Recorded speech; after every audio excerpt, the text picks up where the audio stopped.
The sheer nerve taking them down. Pardon me, is everything all right? No, it's not. We only had 2 bells to go, but she just had to go and spoil things. I'm afraid I don't follow. Who spoiled things? Also, what bells? Professor Black ordered Mr. Moon to take down the bells in the bell tower. Said they were giving him a headache.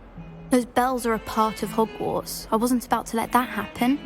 So, I asked my friend Adelaide to help me put them back. We've always been a duo of sorts, Adelaide and Evangeline. Addie and Evie. Anyway, it was going swimmingly until Black started asking questions. Then she wasn't comfortable with our rule breaking. Now I'm stuck, unable to tell which bell goes where. Is it really that important that the bells go back up? Is it really that important? They're part of the school's history. Those bells likely told a young Merlin that he was running late to Charms, or called Ignatia Wildsmith to dinner. We can't simply fiddle with history. We're meant to be its stewards. It's certainly an odd decree, even for Black, taking down the bells for a headache. I agree. I thought it might also have been that they interrupted his hourly naps. That's all he does in his office, you know. But then I heard... Can you keep a secret? I can. I heard from Alice, who heard from Ollie, who heard from Eugenia, that it's because the bells reminded him of his wedding day. Breaks out in a sweat every hour on the hour, but mum's the word. If only 2 bells are left, isn't it fairly easy to tell which goes where? Easy for you, perhaps. I happen to be tone deaf. Mother likes to say I couldn't carry a tune if it hopped on my back like a chocolate frog. No point putting them back in if they don't sound just as they did before, for the sake of historical accuracy.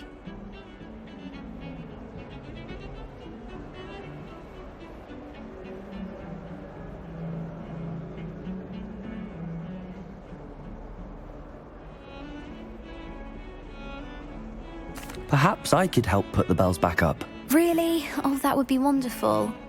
The bells are in the bell tower just above the music room. You're certainly of more help than Adelaide.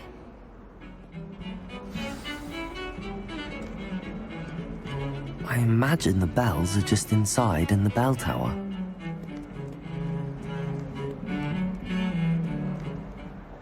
The bells are back up, Evangeline. Ah, you're a credit to the school. I can't wait to hear them.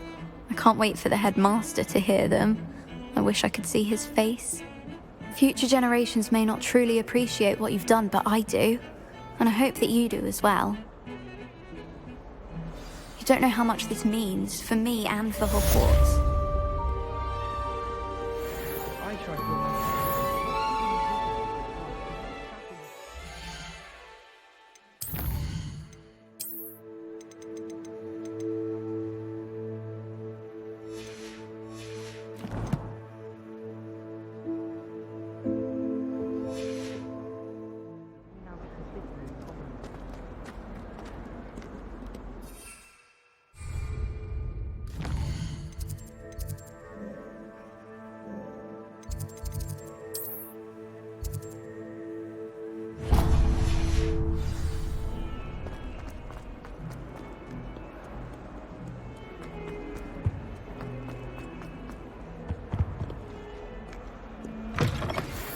We should speak with Mr. Bickle's friends. I believe I can sneak away without drawing my mother's eye. Meet me near Hogsmeade, and we will devise a plan.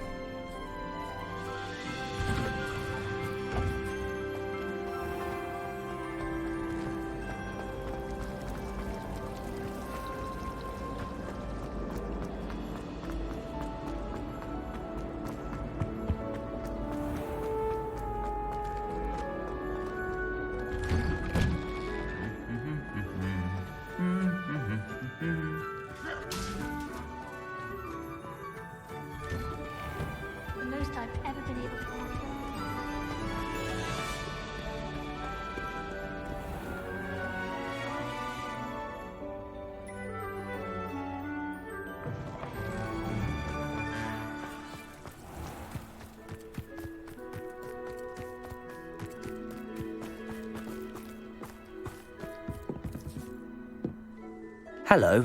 Are you here for Summoner's Court? That I am. Don't expect to be as lucky here as you were in Crossed Wands.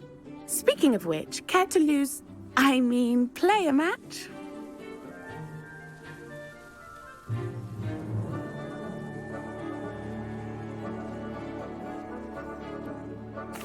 Of course, Charlotte. Then may the best summoner win.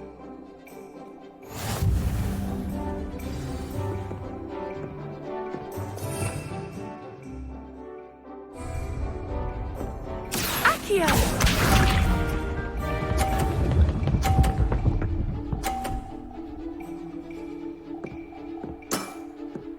Precisely as planned.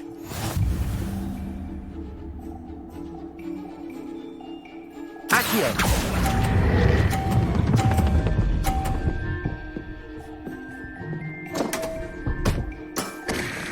Such grace. Finesse.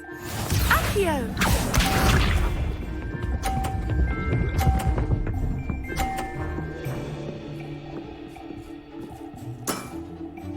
Precisely as planned.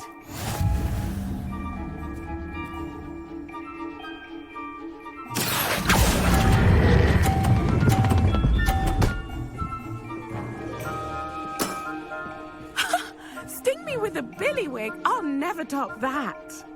Accio!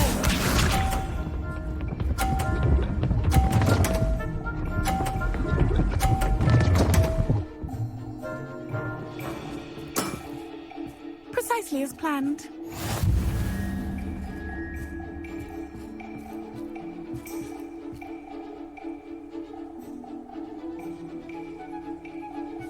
Accio!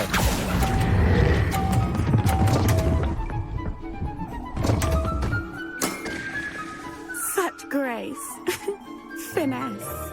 Didn't I say I adore competition?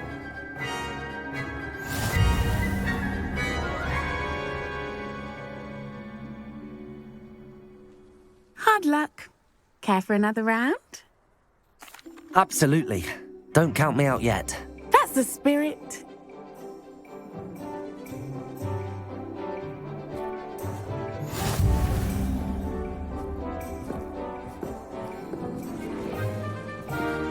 Accio!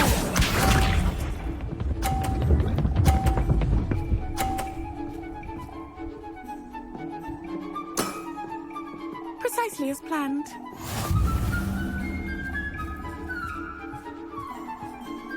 Accio!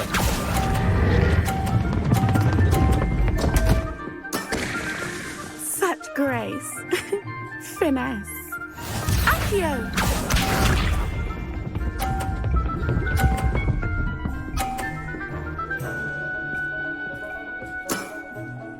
Precisely as planned.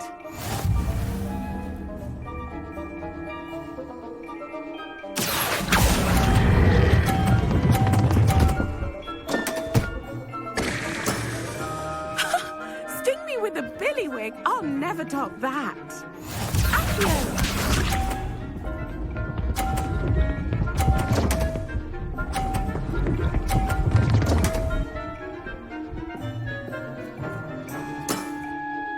Precisely as planned.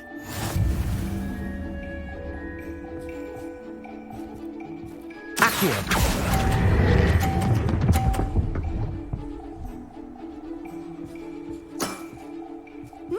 Nice technique. You almost beat me there, but I almost beat you too.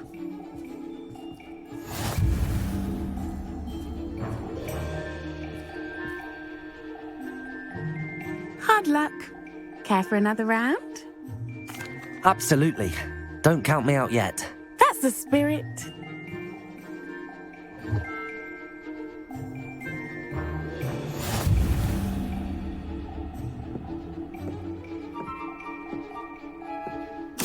Accio!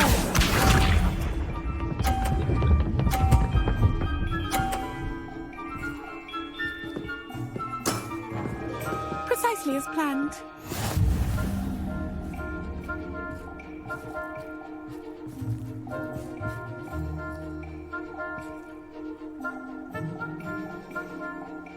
Accio!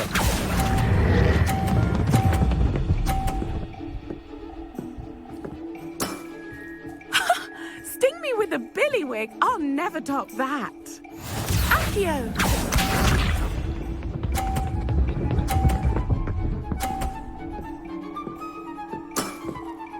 Precisely as planned.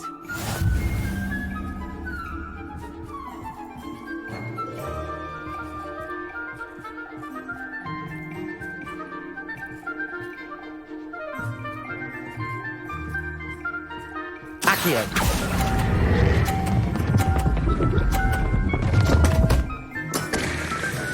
Such grace. Finesse. Accio!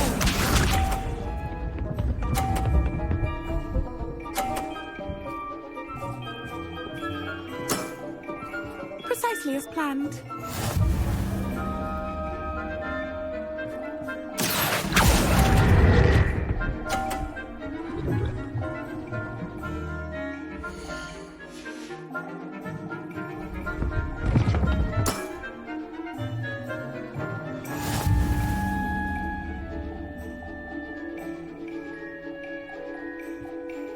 Hard luck.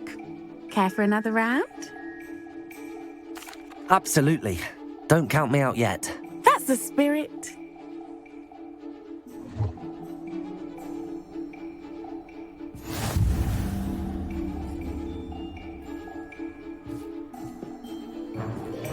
Accio!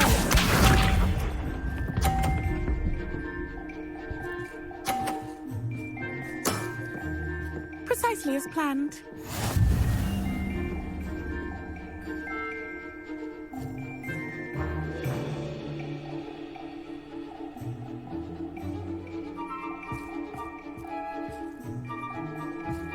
Accio!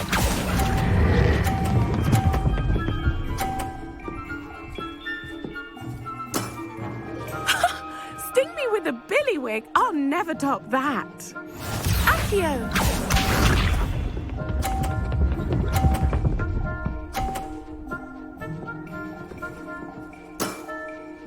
Precisely as planned.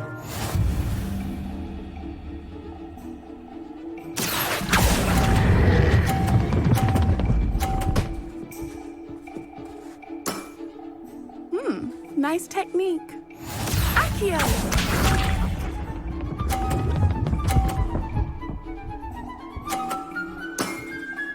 Precisely as planned.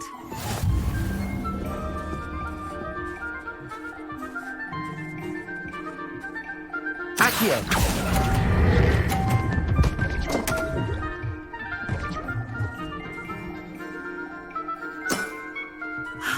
I'll remember that. You almost beat me there, but I almost beat you too.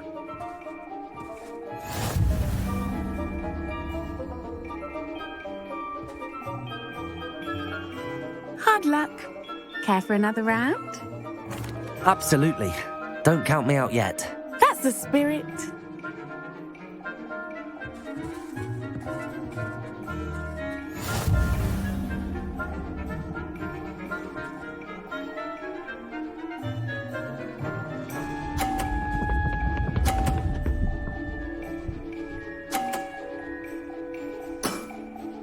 Precisely as planned.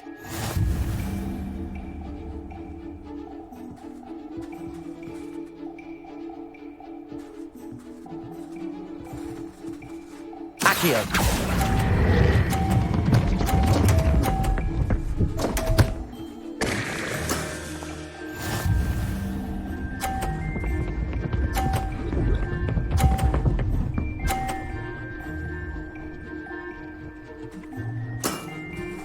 Precisely as planned.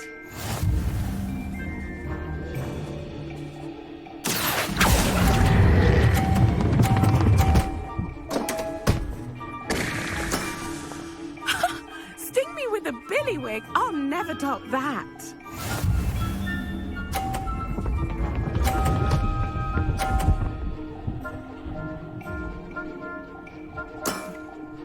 Precisely as planned.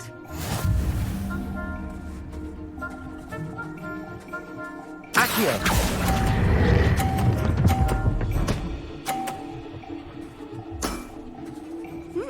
Nice technique. Wow, you are good.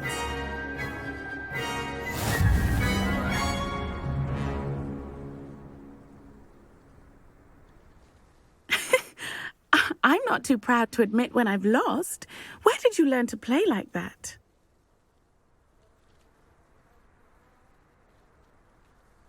I play by intuition, natural skill and all that. That's been my strategy. I suppose it only gets you so far, though. Well, you've only one opponent left now. I won't say more than that, but let's just say he's the best for a reason.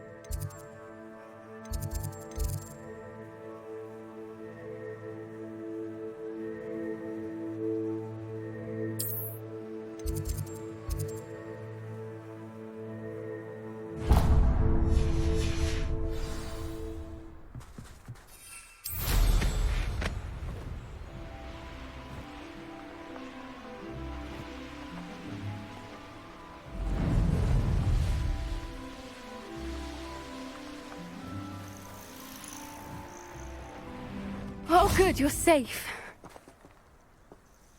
There you are. You were in such a state when you left. The poachers got to my gran. Someone recognized me in Horntail Hall and they got to her. What do you mean? Is she all right? She's fine, thank goodness. But they were at her house, our house. They assumed I'd sent the egg there. She said they took the whole place apart looking for it, screaming that we'd cost them everything.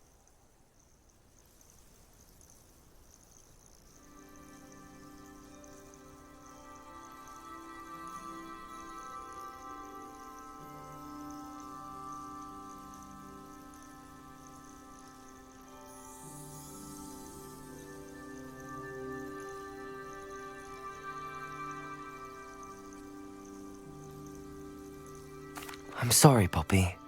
I'm glad she's all right. I don't think either one of us could have anticipated that. I should have known. I underestimated the poachers. And now another creature's in danger. What do you mean? The poachers refused to leave empty-handed, so they took valuable journals that Gran had discovered when she was researching rare creatures. One of them contained theories about a secret hiding place of the Snidget, long thought to be extinct. Exactly what kind of creature is a Snidget? It's a small bird with golden feathers. It's incredible. It has rotational wings that allow it to dart quickly in any direction. In fact, the golden snitch in Quidditch is based on the Snidget, which barbarically was actually used in the sport hundreds of years ago. Why would Snidgets be valuable to poachers? They could make more money with Snidgets than they ever would have fighting dragons. The golden Snidget's feathers and eyes are incredibly valuable. That's why they're believed to be extinct. They were hunted out of existence by wizard kind. If the poachers found some now, I can't bear to think about the horrific way they'd be bred and killed for profit. Where exactly are these Snidgets allegedly hidden? Gran says the journals were a bit cryptic, which is good. Perhaps the poachers won't be clever enough to find the birds. From what she recalls, the journals only noted that the key to finding them lay in the moonlight. Gran thinks it can be narrowed down to a handful of locations. I take it you aren't going to let the poachers anywhere near the Snidgets. Gran wants me to stay out of it, but I know she's devastated that poachers might go after the Snidgets, if they still exist. We had the element of surprise on our side when we saved that dragon, but the poachers will be watching for us now. We need allies. Others who hate the poachers enough to help us, who value creatures as much Merlin's beard! You're a genius! The centaurs! They'd want the Snidgets protected at all costs. Sounds as if we need to go and talk to the centaurs. We'll need to be careful in how we approach them. Tensions with them are high. Still, I think they may be our only hope. Let me think on it. I'll let you know as soon as I have a plan.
Are you ready to put an end to Harlow? I'm ready to do what's needed to take Harlow down. I know you have a plan. We must gather information from the friends of Mr. Bickle that Archie and Mrs. Bickle mentioned. Agabus Filbert, Otto Dibble, and Mr. and Mrs. Rabe. All right. I suggest that you speak with each of them while I head to the Hogshead. I saw some Ashwinders heading there. And as my mother would never go near the Hogshead, she is less likely to learn of my activities than if I were to wander the village questioning its residents. Where am I to find these friends of his? I do not know about Mr. Rabe, but his wife, Daisy, is often in Hogsmeade, as is Agabus Filbert. And Otto Dibble, he works at Gladrags, so you will likely find him there. What sort of information am I trying to gather from these people? They may know what evidence Mr. Bickle had against Harlow, or they may have evidence of their own.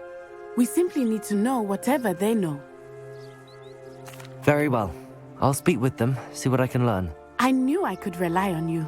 We need to know how they are being blackmailed by Rookwood and Harlow. Meet me here after you have spoken with them. Hopefully, by the time you return, I will be able to move a bit more freely.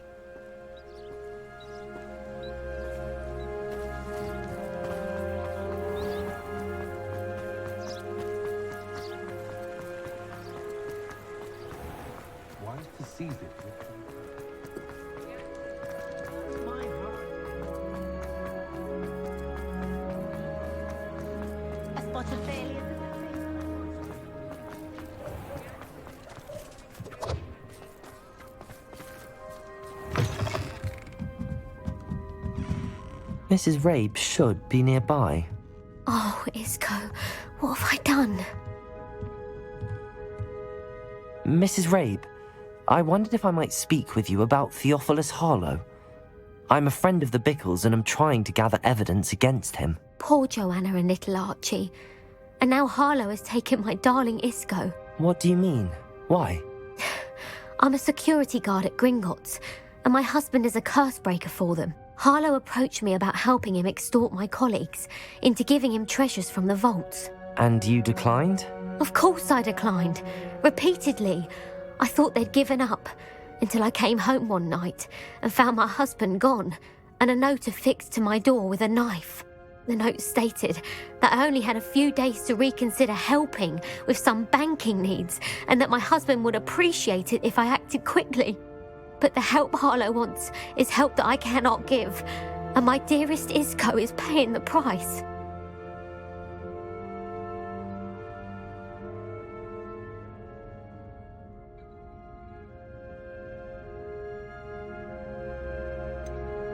Why wouldn't Harlow extort your husband? Isco's job is even more removed from the vaults than mine. He travels the world for the bank. He could do nothing for Harlow. I'm the one in the bank on a daily basis, which evidently makes me an enticing target for